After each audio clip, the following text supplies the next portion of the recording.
listening to TC TAUX on TNT.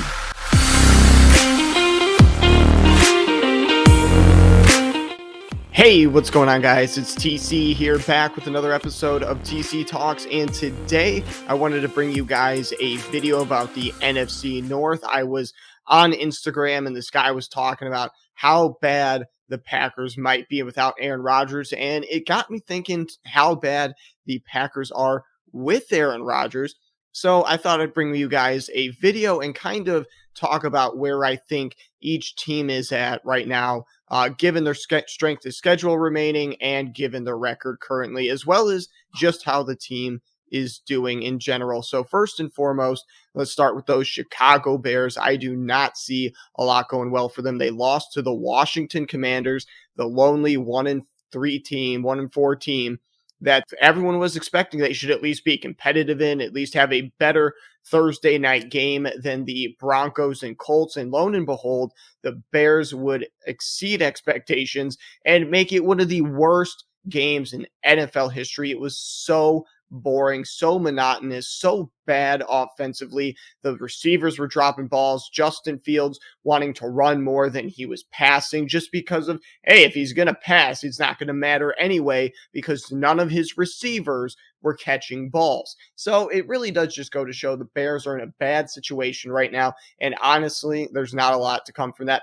The rest of their games on the schedule, it honestly gets pretty hard from here. Yeah, especially when you're talking about they still got to play the Bills, they play the Packers again, they play the Cowboys, a number of top-level teams that they're going to be going up against. Additionally, when you just look at how the Bears have been playing lately, it is not good. Defensively, they're getting ran all over. Guys are able to run for over 100 yards with ease. And then in pass rush, there's just absolutely no pressure on any quarterback. They do have a few sacks, of course, but getting that consistent pressure on the quarterback has just not been there. We're not really seeing those quarterback hits, those QB pressures. Those aren't stats that the Bears are known for. They only get to the quarterback or they just get suffocated by the opposing team's offensive line. They really need to find a way to get some pressure on that quarterback. And unfortunately for the Bears, bringing that extra rusher is not enough, because we've even seen Roquan Smith, who's supposedly this fantastic heart of the defense, one of the top linebackers in the NFL, get absolutely blown up by Carson Wentz this past Thursday night. That was embarrassing. It is one thing to not hit a quarterback hard. It is another thing to get knocked to the ground by an opposing quarterback, especially Carson Wentz. You know, if this was Big Ben 10 years ago knocking you to the ground, okay, that makes sense. He's a relatively big guy. Cam Newton knocking you to the ground, all right, makes sense. Carson Wentz knocking you to the ground like you're not even there doesn't make a whole lot of sense.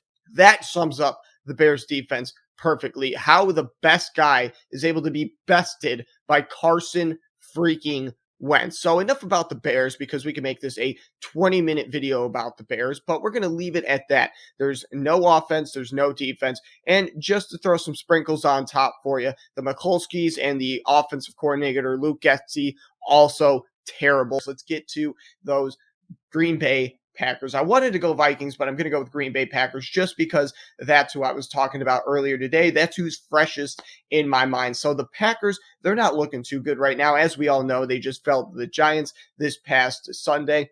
And honestly, it was not a good look for the Green Bay Packers. They had a rough going against the New England Patriots with third string Zappy in there, just slinging the ball apparently. And for the Packers, a lot of people were saying, you know, this team is one player away from being 6-11. And I look at their games right now, and I don't think they're going 6-11. So hold your extreme thoughts in the comment section right there really quick. But I do think it says something to the fact that they're 2-3 right now, and they just don't look good. The only teams they've beaten is a beaten up Tampa Bay team, and then a third string quarterback that they barely scaped by.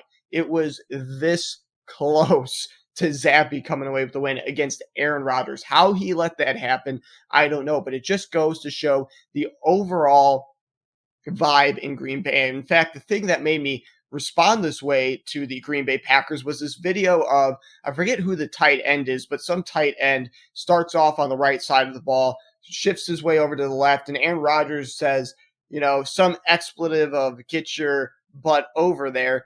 and a guy goes back over there. But it's just that attitude that Aaron Rodgers has. You don't really see that all that often, that just that overt rudeness that seemed to come from him in this moment. Now, I understand this is a football game. He's got to know what's going on, et cetera, et cetera. I'm not saying soft dog the guy, but I am saying it's just strange to see Aaron Rodgers get so frustrated like that, because it's not used to how, as a Bears fan, I am to seeing him. I'm used to seeing him all smiles, cheering on the sidelines, having a good time, because he's usually beating up on my Chicago Bears.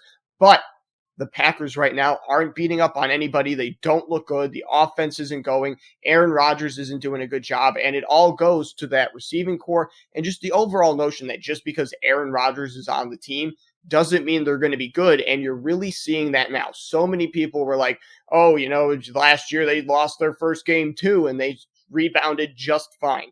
That's not going to be the same situation. I said it week one.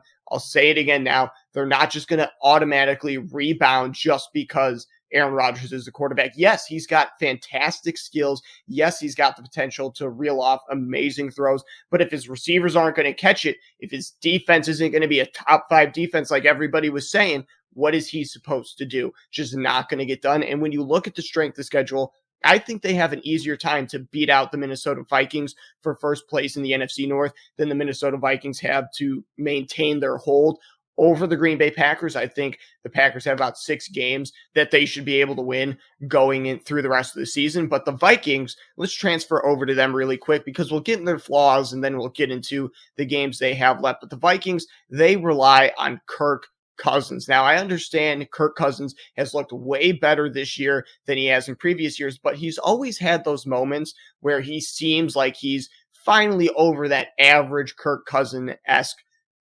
quarterback play. He's always kind of had a few games here and there where he's like, hey, I'm a good quarterback this year. I'm ready to be thought of as elite. Let's go get it. And unfortunately, that falls by the wayside pretty often for him. So hopefully he's able to keep this up. The other thing he's got going for him is that defense is actually playing pretty well, at least getting pressure to the quarterback, at least being able to get off the field on third down. So that's all going well for the Vikings. And on top of that, they have one of the best wide receivers in the game with Justin Jefferson, who has had his off games, of course, but he has been able to explode as well. So I have some faith in them to be able to be competitive in games. But again, if Justin Jefferson's going to have off nights, if Kirk Cousins is going to be the reliant arm to be able to score points for this Vikings team, I really do start to question how competitive they really can be. So it's going to be a tough schedule for them. I really only see about 5 games, maybe 4, that they should win pretty easily. I think the other ones they have the potential to win is in any game, but still at the same time, it's not going to go well for them long term, just because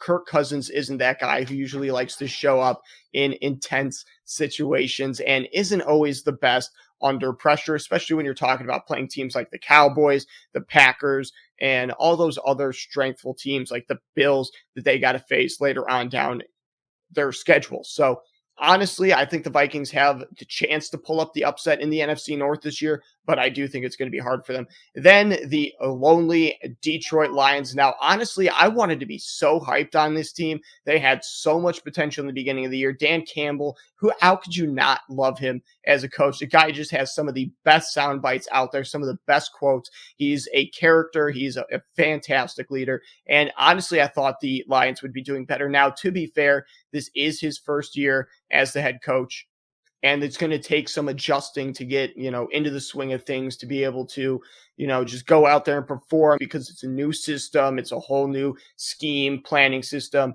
all that kind of stuff that they're going to have to adjust to and get comfortable with. That's going to come with some time. Do I think it's possible for the Detroit Lions to be good maybe later in the half of the season? Absolutely. But unfortunately for them, their schedule gets a little bit harder in the second half of the season. And on top of that, you don't know how other teams are going to build. Maybe Dak Prescott's going to actually come back and be okay. Maybe Russell Wilson's finally going to turn things around, and it's going to heat up this competition all across the NFL. We don't really know. And honestly, if I'm a bet man, I'm betting against the Lions. Sorry, guys. I know you have the top 3 offense, even after failing to score in week 5, but I just can't give you that credit 100% right now. I think you guys have the potential. Jared Goff, I think he's a little bit better than a lot of people give him credit for, but at the same time, this season just doesn't feel right. Next season, I think they have a shot to obviously beat the Bears out as the number 3 team in the NFC North, but at the same time, they have the upside to be a competitor, at least within the division, especially with Aaron Rodgers and the Green Bay Packers on the decline. But I want to know your thoughts on the NFC North. Do you agree with me that the Vikings seem to be the front runner of the division, or do you think the Packers are still the dog to beat, despite the fact that they are having a relatively off season right now? Until next time, this has been TC with TC Talks.